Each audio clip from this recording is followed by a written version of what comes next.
Olá, turminha! Tudo bem com vocês? Vamos para mais uma aula de língua portuguesa. E o conteúdo de hoje é uma continuidade de algo que vocês aprenderam há algumas semanas.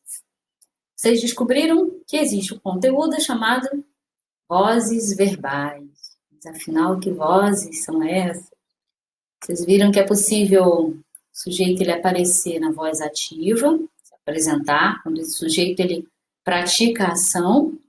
Vocês viram que existe também a voz passiva, que é quando o sujeito, isso mesmo, recebe ação.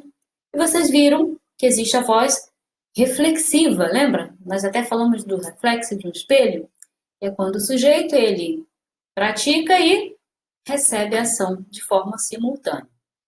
Então, nós vimos ali a importância de você conhecer não só as classes gramaticais, mas as funções que essas classes vão assumindo na análise sintática. Isso é muito importante.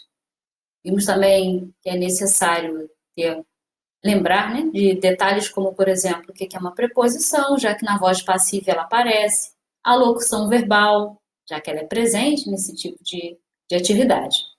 Bom, no final do vídeo, fiz uma pergunta a vocês, lembram? Sobre a conversão de uma voz em outra. Será que é possível uma voz ser convertida em outra?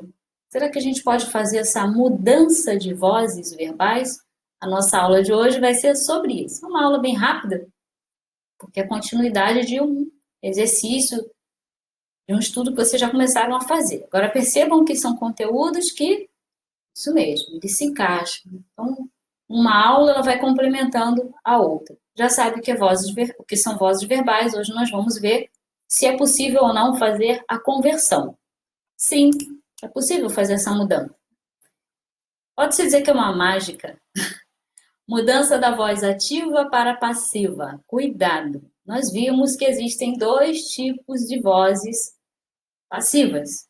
A voz passiva ela pode ser isso aí, analítica ou sintética. Quando a gente fala de sintética, a gente está falando isso aí, do uso do pronome se, né? Daquele se que aparece ali.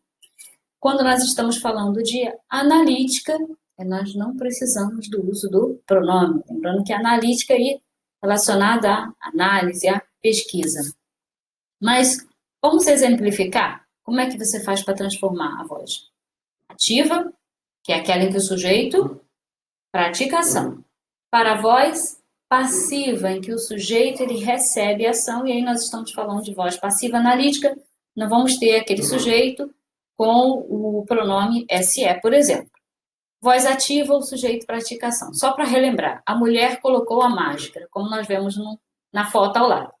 Faz parte da nossa realidade isso agora. A mulher colocou a máscara.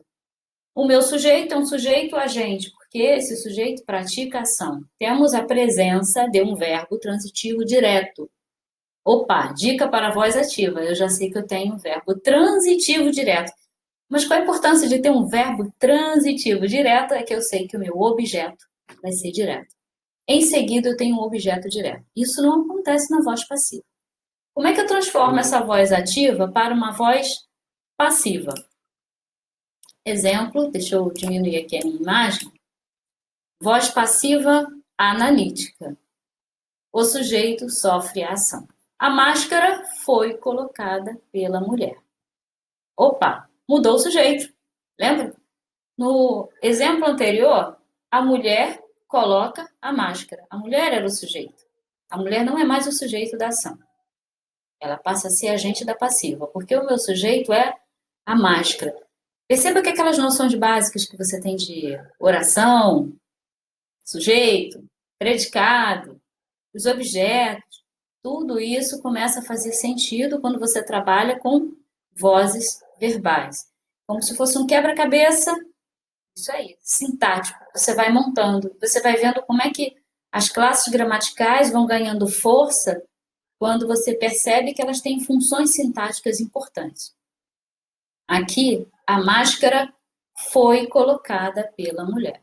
Perceba que a máscara é o sujeito, mas ela não é um sujeito agente, ela é um sujeito paciente, porque ela recebe a ação.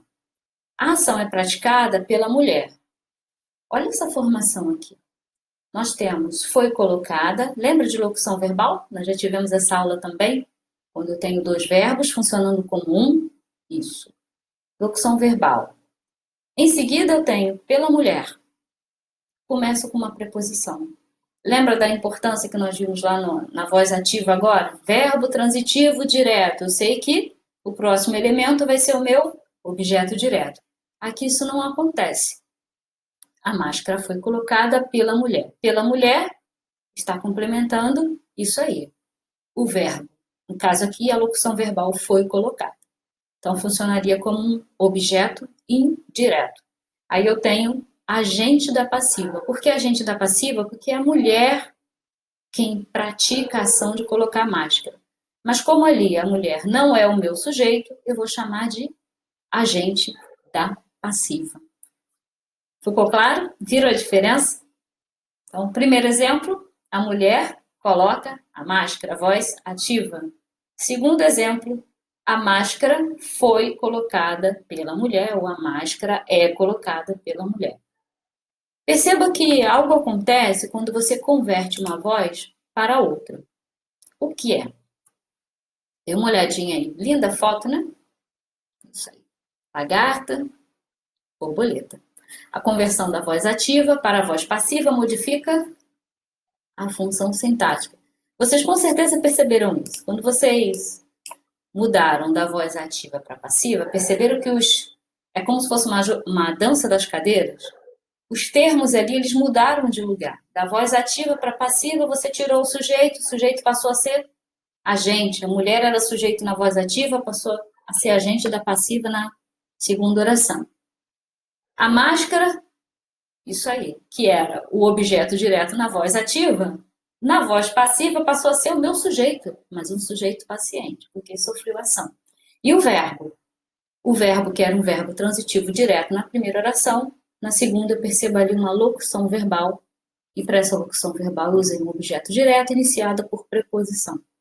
A dança das cadeiras é quase que uma metamorfose que você faz, gramatical, sintática, para que você consiga converter essas vozes verbais.